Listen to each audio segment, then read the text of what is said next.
Israel dilaporkan telah meminta Amerika Serikat untuk memberikan bom presisi dan pencegat tambahan untuk sistem pertahanan udara. Permintaan tersebut muncul setelah Menteri Pertahanan Amerika Serikat, Lloyd Austin, berjanji akan memberikan bantuan keamanan secepatnya kepada Israel.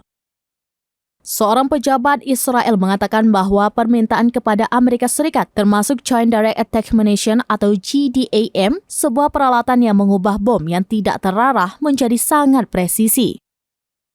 Israel disebut menggunakan bom presisi untuk menyerang sasaran di Gaza dari udara. Israel juga meminta lebih banyak rudal pencegat untuk sistem pertahanan udara Iron Dome jarak pendek.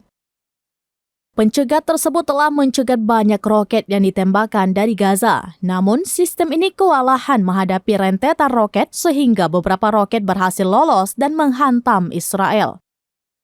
Pejabat Israel tersebut juga mengatakan bahwa tentara Israel mungkin akan meminta bantuan dan senjata tambahan. Sebagai informasi, anggota senior Hamas mengatakan pejabat keamanan Iran telah membantu merencanakan serangan mendadak Hamas terhadap Israel.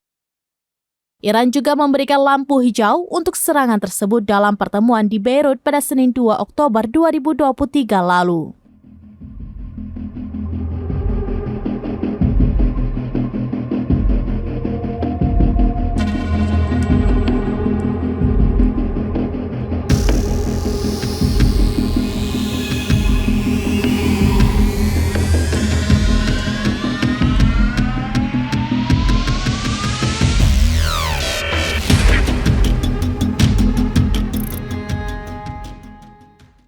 Download Tribun X sekarang, menghadirkan lokal menjadi Indonesia.